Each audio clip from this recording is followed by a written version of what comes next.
मध्य प्रदेश के मुख्यमंत्री 26 साल से बंद पड़ी जेसी मिल का निरीक्षण करने पहुंचे और बोले मजदूरों का जल्द ही बकाया पैसा मिलेगा। मध्य प्रदेश के मुख्यमंत्री डॉक्टर मोहन यादव ग्वालियर की हजीरा स्थित सालों से बंद पड़ी जेसी मिल का निरीक्षण करने पहुंचे। मुख्यमंत्री ने सबसे पहले जेसी मिल मजदूर यूनियन से मुलाकात की। इसके बाद मुख्यमंत्री ने मिलकर ड्राइंग के जरिए उसका स्ट्रक्चर समझा।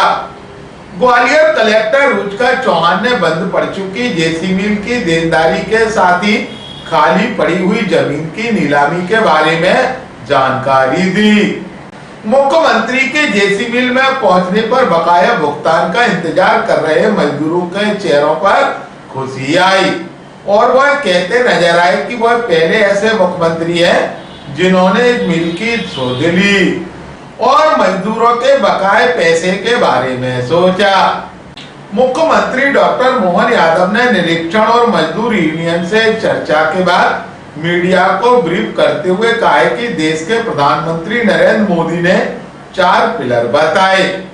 गरीब, महिला, युवा, किसान, इन चारों वर्ग के हितों को हम सर्वोच्च प्राथमिकता में रखते हैं। इस भावना के साथ युवाओं को रोजगार दिलाने के लिए इंडस्ट्रियल कॉन्क्लेव किए जा रहे। गरीब, महिलाओं, युवाओं सहित सभी को रोजगार दिलाने के लिए हमारी सरकार की प्राथमिकता है।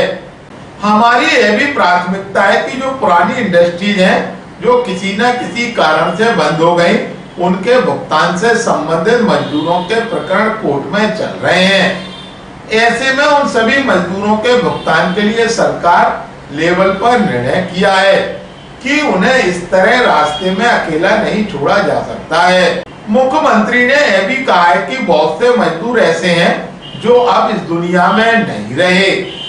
ऐसे में हमारा पहला फर्ज बनता है कि हम सभी मजदूरों की देनदारी चुकाएं। सरकार का दूसरा निर्णय भी है कि ऐसी जमीन है जहां हम भविष्य में उद्योग के लिए या किसी अन्य काम के लिए उसका उपयोग करें जो शहर के विकास के लिए जरूरी है। अच्छी जगह को लावारिस पड़ा रहने देना खराब रहेगा। ऐसे में हमने आज निरीक्षण किया है और जल्दी इसका समाधान भी निकालेंगे। सरकार बनने के बाद हमने हुकुमचंद मिल का भी निराकरण कराया था।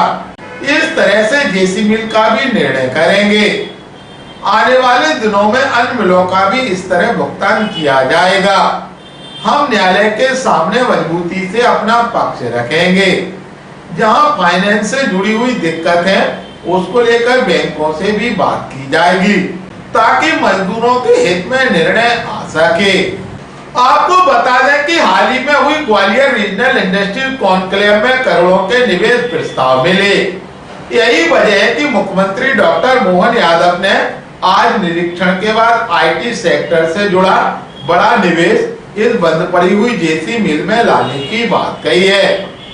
IT सेक्टर के आने पर ग्वालियर चंबल अंचल के हजारों युवाओं को रोजगार मिल सकेगा। ग्वालियर अभी तक से चर्चा के दौरान मुख्यमंत्री डॉक्टर मोहन यादव ने कहा, यशस्वी प्रधानमंत्री श्रीमान नरेंद्र मोदी जी ने जो 4 पिलर्स बताए हमारी सरकार की या उनकी अपनी सरकार के साथ में चलने के लिए, जो गरीब, महिला, युवा, किसान, इन चारों वर्ग के हितों को हम सर्वोच्च प्राथमिकता पे रखे हुए हैं। उसी भावना के हिसाब से युवाओं को रोजगार दिलाने के लिए इंडस्ट्री कॉन्क्लेव, गरीबों को, महिलाओं को, सबको रोजगार दिलाने की नई इंडस्ट्री डलवाना, ये हमारी सरकार की प्राथमिकता भी है। लेकिन ये भी प्राथमिकता है कि जो पुरानी इंडस्ट्रियां हमारी ऑलरेडी सरकार के समय कोई न कोई कारण से बंद हो गई, 30 साल पहले, 40 साल पहले, 25 साल पहले कोई कारण से मजदूरों के प्रकरण कोर्ट में चल रहे हैं, तो हमने निर्णय किया कि हर हालत में हर एक मजदूर का पैसे का जो उनकी देनदारी है उसको चुकाने की हमने अपने आप में सरकार के लेवल पे निर्णय किया कि ये लंबे समय तक मजदूरों को इस तरह से रास्ते में नहीं छोड़ा जा सकता है। जैसा मुझे बताया गया कि 8000 से ज़्यादा मजदूर यहाँ इस जेसी मिल के पैसे की उम्मीद में लाइन में खड़े हैं। कई मजदूर तो काल कवलित हो गए जिनने भगवान को प्यारा होगा, लेकिन उनके परिवार के अंदर बहुत आर्थिक स्थिति खराब है। ऐसे में हमारा पहला फर्ज बनता है कि हम हर हालत में मजदूरों की देनदारी चुकाएं दूसरा, सरकार का निर्णय है कि ऐसी जमीनें जहां हम भविष्य में उद्योग के लिए या किसी और काम के लिए भी लें, लेकिन शहर के विकास के लिए अत्यंत आवश्यक है। जब चारों तरफ से शहर बढ़ गया तो ऐसे में ये एक तरह से बेगौरी स्थिति में पड़ा रहना या एक तरह से लावारिस स्थिति में रखना, ये अच्छी बात नहीं है। और मुझे इस बात का संतोष है, हमने अधिकारियों को लगाया हुआ है। मेरे यहाँ मित्र अपने हमारे भाजपा के जिलाध्यक्ष, महामंत्री, यहाँ के हमारे विधायक और मंत्री प्रद्युम्न तोमर जी और हम सब लोगों ने आकर के आज निरीक्षण भी किया है और हम निर्णय कर रहे हैं कि हर हालत में बहुत जल्दी इसका समाधान निकालेंगे। आपकी जानकारी के लिए बता दूं, मेरी सरकार बनने के तुरंत बाद हमने हुकुमचंद बिल का निराकरण इसी प्रकार से कराया था। वहाँ भी लगभग 7-8 हज़ार मजदूरों का देनदारी का प्रकरण था और माननीय प्रधानमंत्री जी के माध्यम से उसको हमने समाधान कराया था उनकी मौजूदगी में। निर्णय उसी प्रकार से करने जा रहे हैं। इसी प्रकार से हमने उज्जैन के अंदर विनोद विमल मिल के मजदूरों का पैसा दिलवाया था और आने वाले समय में जैसे ये जैसी मिल के लिए लगे, इसके बाद ऐसी प्रकार के सज्जन मिले, ऐसी प्रदेश की कोई भी प्रॉपर्टियां जिसमें मजदूरों का हित बाकी है, गरीबों का हक बाकी है, हम उसको दिलाने के लिए प्रतिबद्ध है। हम न्यायालय के समक्ष अपना पक्ष रखेंगे। वकीलों को हम बता रहे हैं कि वो जल्दी से जल्दी समाधान खोजें। जो बीच में जिनके फाइनेंस है, वैसी बैंकों से भी हम उच्च स्तर पे बात करेंगे ताकि बैंक से इसका समाधान मजदूरों के हित में हो। सरकार अपने पक्ष को अच्छे ढंग से रखते हुए बहुत जल्दी समाधान, क्योंकि मुकदमा नहीं लड़ना है, हमको समाधान खोजना है, इसलिए समाधान खोजने में लंबा समय नहीं लगने वाला है। उम्मीद करेंगे जल्दी जल्दी इसका निराकरण।